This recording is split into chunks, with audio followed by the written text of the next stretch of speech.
Hey guys, Otto here from Acquisition Partner. Now in today's video guys, what I want to do is discuss loneliness and specifically talk about how you can manage to stave away loneliness as a CEO or a founder of your company. Okay, now depending on how long you have been a company founder or how long you have been running a company with however many employees that you do, chances are you have gone through a period of time where you have felt incredibly alone in your journey. You potentially felt like it's you against the world, that nobody, not least your closest family members or your mum or your dad, has any kind of understanding of why you are trying to do what you do.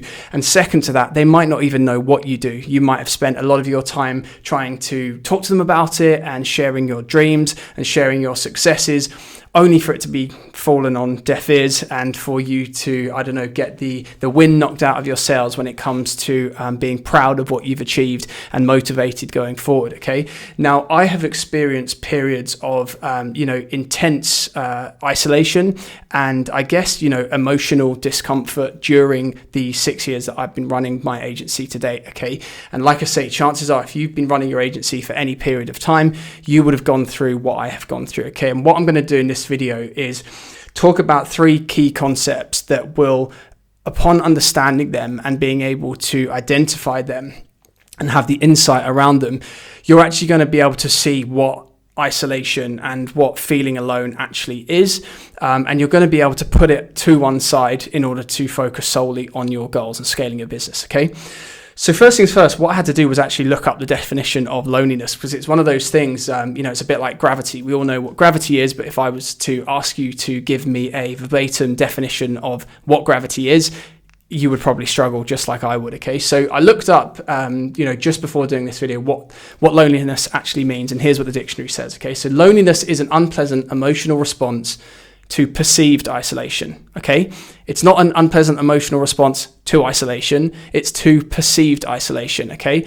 So there's a key kind of semantic difference there that I'm going to talk about in this video quickly here, right? So I don't have to explain to you what the feeling of loneliness is, okay? But what I can do is provide you with a bit of, insight into appreciating what you're actually trying to achieve in creating your company, okay? And the first thing that you need to understand, and I talk this through with all of our clients, is that you are trying to do what 99% of the population would want to do, but can't do because it's too painful, okay? So if it was easy to make 6K a day or charge clients 36K upfront fees before you've got them on retainers, or build a business with a projected run rate of 1 to 3 million in annual recurring revenue, then if that was easy, everybody would be doing it, okay? Everybody would be traveling the world, everybody would be multimillionaires, and everybody would be happy, okay? But the reason that most people in society are employees is that it's incredibly hard to put your neck on the line, risk it all, and go after your dreams and try and create something out of nothing, okay? But the first thing you need to realize, okay, and this comes down to the first kind of core piece of insight around loneliness that I think is important to understand, is that we have a choice, okay? And the choice that we have is that in life, we can specifically pick our poison, all right? So whether you work for a good boss or a bad boss, maybe you work in private equity or you work at McDonald's, or you are a freelancer, or you have a company with 5 to 15 employees, whatever it might be, in you doing that, you are choosing what poison that you are going to consume, okay? And what this comes down to is that everything in life and anything that's worth doing comes down to suffering, okay? And I don't want to make this video into something morbid, and I don't want you to mistake this video for me saying that, life's not worth living because you're always going to be in pain and you're always going to suffer.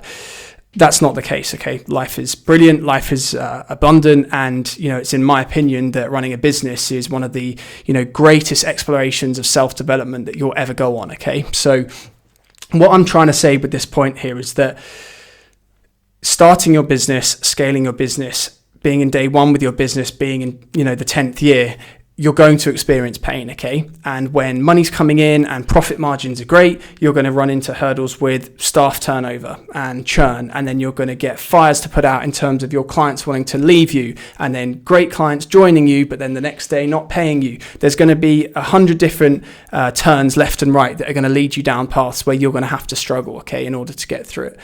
But the one thing to realize when it comes to loneliness is that the grass oftentimes isn't greener. Okay, so you might look at your friend who's head of sales at a financial company, or you might look at the guys that you went to university with who have all done graduate schemes and now they've got professional qualifications, and there you are in your mum's house in your bedroom doing what you can to try and close clients on $1,000 per month retainers, whatever it might be.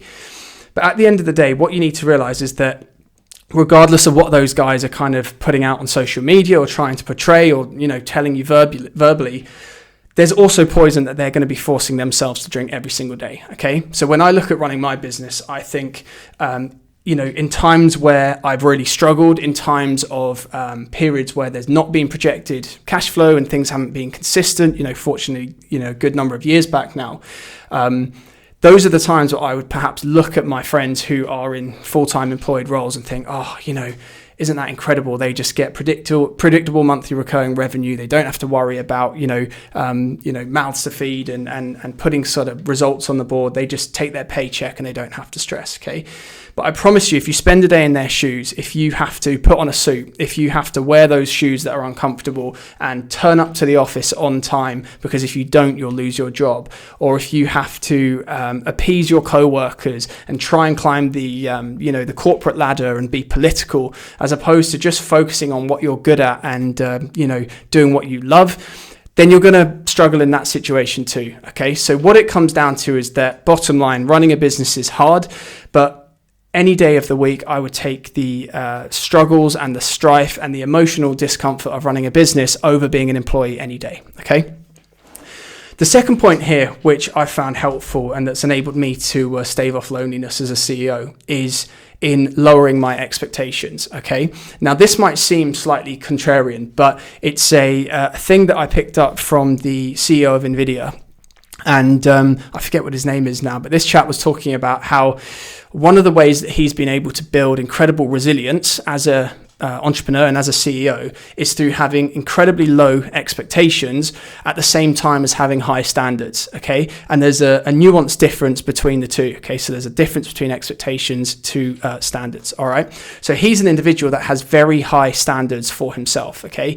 Perhaps it's in terms of how he dresses, how he communicates, how he talks, how he runs his business, how he leads.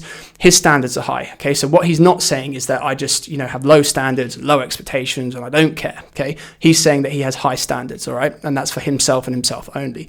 But when it comes to expectations that he puts on other people, and whether that is, you're sat in traffic and you're thinking somebody's going to let you out and they don't, you're expecting them to do the right thing and they don't, it's going to affect you negatively, okay? So one of the things that can hurt you as an entrepreneur and make you feel like you're alone is having incredibly high standards of everybody else around you and then just continually being disappointed when they don't meet those standards, okay? So it might be an employee. You might think that, you're employing somebody who's going to care about your business as much as you do. And what I'm trying to do here is tell you that in having those expectations, you're going to disappoint yourself to the degree that it's going to be hard to continue with actually building your business, okay? So you're going to come up against these hurdles every single day where things are letting you down, where the softwares you're paying for don't work, where the bank account and the bank that you bank with aren't, playing ball, that Stripe isn't working for you and it's holding funds, or that your employees aren't hitting the mark, whatever it might be. In having high expectations and expectations that are, exponentially higher than what's realistic, is that you're just going to be disappointed at every twist and turn of the journey of growing your business, okay? And what that's going to lead to is you basically thinking, what's the point? What's the point in even trying? What's the point in me trying? Everybody doesn't meet my expectations. None of this makes any sense, okay? Lower your expectations whilst continually increasing the standards that you hold for yourself. And I promise you, it will make you more resilient in your business and day-to-day life. Okay.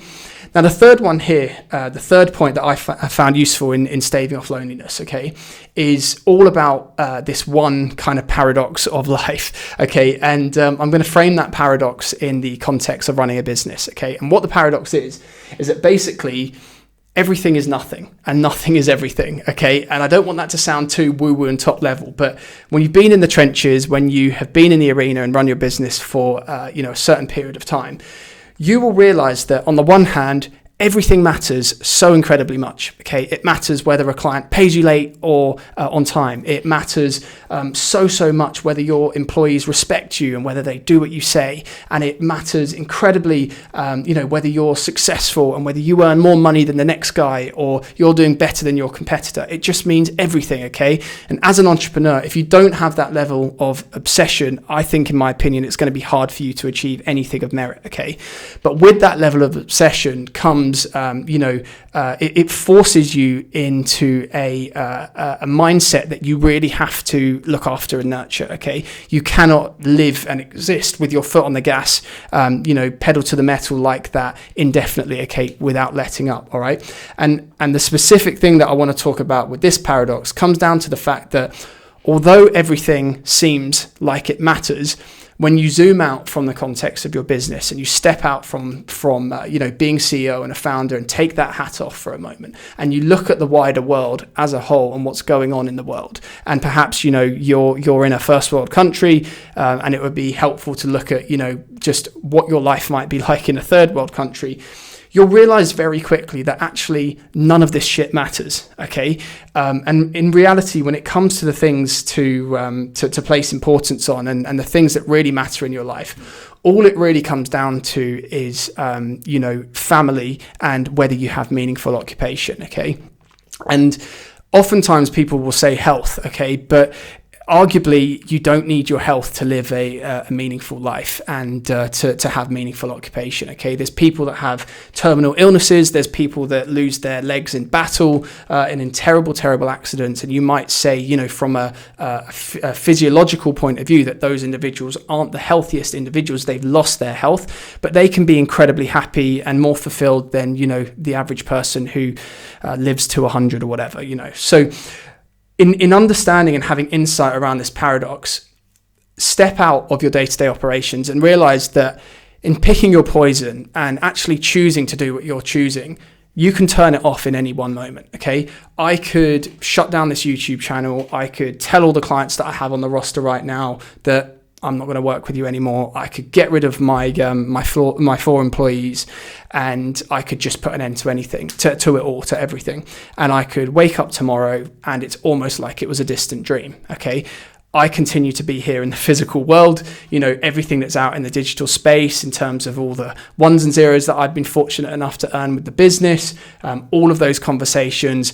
Yes, they seemed like very important at the time, but I've woken up to a fresh slate and really none of it matters, okay? So hopefully guys, those 3 points there haven't been too kind of morbid. I think there's a huge difference between being depressed and feeling like you have no control and feeling like there's no reason or you have no purpose to really do anything, to the mindset that I'm trying to kind of uncover some insights on right now in this video, okay? So the first things first, if you're feeling lonely, remember that you have a choice, and remember that we've all got to pick our poison, okay? So those guys that might look less lonely than you on Instagram or working at companies with loads of employees, chances are they're sat there in their own head probably just as lonely as you're perceiving yourself to be right then, okay? The second point here is lower your expectations and relentlessly increase your own standards that you hold yourself to. And then the third point here is just to have insight and understand the paradox that is the lived experience, okay? Everything means a lot when it means a lot, but also it can also mean nothing. Okay, so hopefully guys, that has helped you. Three little hacks there that have helped me really overcome those lonely periods in my business journey. And if this video has helped you, just drop a comment below. I'd love to hear your thoughts. All right, I'll catch you in the next one. Cheers.